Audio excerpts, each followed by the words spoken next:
राम राम दोस्तों।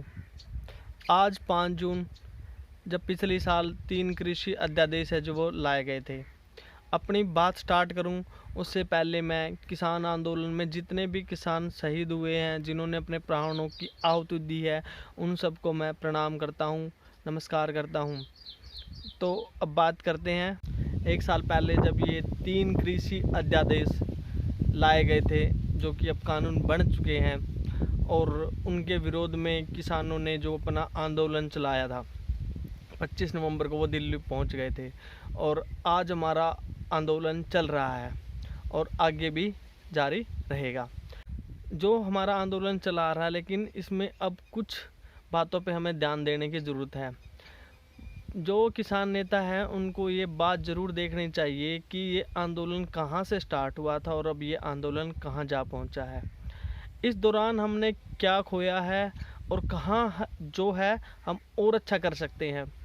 जब हमने ये आंदोलन स्टार्ट किया तब हमारा एक मकसद था कि जो सरकार के अंदर घमंड है पावर का, मेजॉरिटी का, उसको तोड़ना है और सही चीज़ें करवानी है और किसानों की भलाई के लिए है जो आगे काम करवाना है। लेकिन वही सत्ता का घमंड जिसको चकनाचूर करने के लिए दिल्ली के बॉर्डरों पे किसान बैठे थे, आज कहीं ना कहीं वही घमंड किसानों में, किसान नेताओं में देखने को मिल रहा है। आज वही जिस चीज़ का हम विरोध कर रहे थे, कहीं ना कहीं वो चीज़ अब किसानों में भी देखने को मिल रही है। दोस्तों, जो नरेंद्र मोदी सरकार है, इनको सत्ता में आए 7 साल हो गए हैं।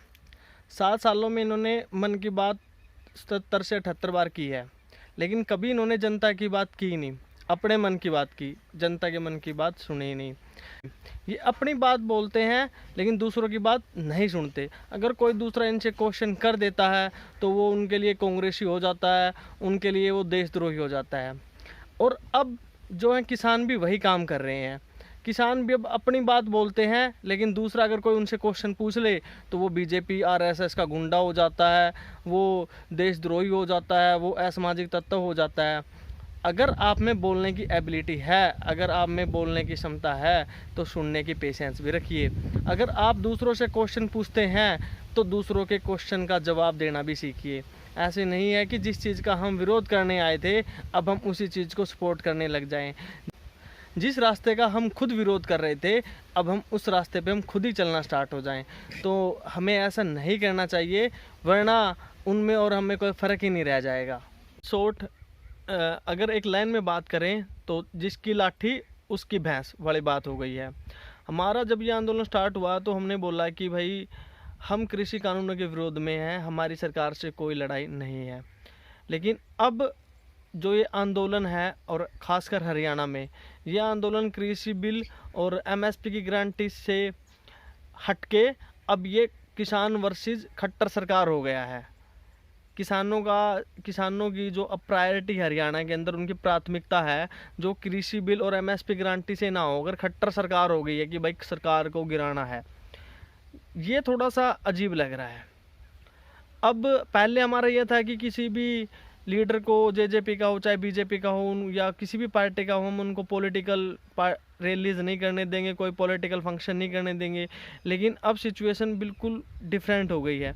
अब तो उन्हें घर से बाहर ही नहीं निकलने दिया जा रहा, उनको कोई भी काम ही नहीं करने दिया जा रहा। कोरोना की सिचुएशन के अंदर उनकी भी कुछ रिस्पॉन्सिबिलिटी है जिनको हमें उनको करने से नहीं रोकना चाहिए, उनको करने देना चाहिए। हाँ, हम पॉलिटिकल एजेंडा जो सेट करना चाहते हैं वो नहीं करने देना चाहिए, रैलीज नहीं करनी चाहिए, वो समझ में आता है। लेकिन अगर आप उनको कुछ भी नहीं करना देंगे तो लोग जुड़ने की बजाय हमारे इस आंदोलन से कटना स्टार्ट हो जाएंगे। सबसे जो ज़रूरी चीज़ है, हमें एनालाइज करना चाहिए कि अब हमारे साथ पहले से ज़्यादा लोग साथ खड़े हैं या हमसे लोग जो है किनारा करना स्टार्ट कर चुके हैं।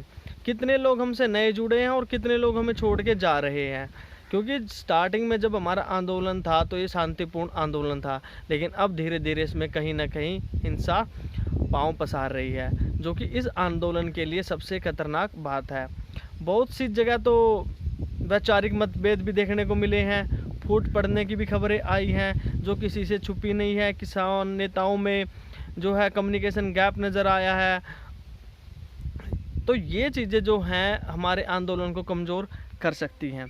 तो इन सब चीज़ों के ऊपर ध्यान देने की आवश्यकता है और बड़ी सीरियसली इन चीज़ों को ध्यान में रखकर आगे की रणनीति बनाई जानी चाहिए। और मैं तो कहूँगा कि मुद्दे से ना भटके तो अच्छा रहेगा, लोग जुड़ेंगे, क्योंकि आंदोलन तभी ज़्यादा सक्सेस रहता है, जब भी ज़्यादा सफलता आंदोलन को मिलती है जब आंदोलन के साथ लोग जुड़ते हैं, ना कि आंदोलन में से लोग हटना स्टार्ट हो जाते हैं।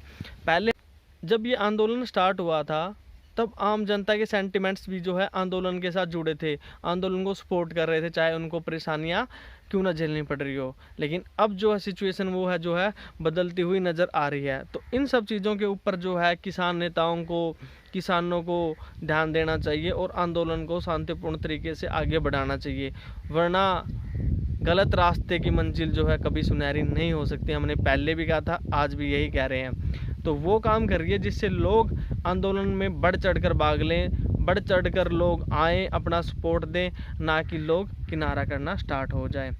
बाकी हमसे ज़्यादा समझदार लोग आंदोलन के साथ हैं। हर किसी की अपनी सोच होती है, ये मेरी अपनी सोच थी। तो मैं तो जल्द से जल्द यही चाहूँगा कि किसान जो है घर को आएँ, एमएसपी की गारंटी मिले और हमारा आंदोलन जो है वो सफल हो। तो मैं तो इसी के साथ धन्यवाद। जय हिंद, जय हरियाणा, जय जवान, जय किसान।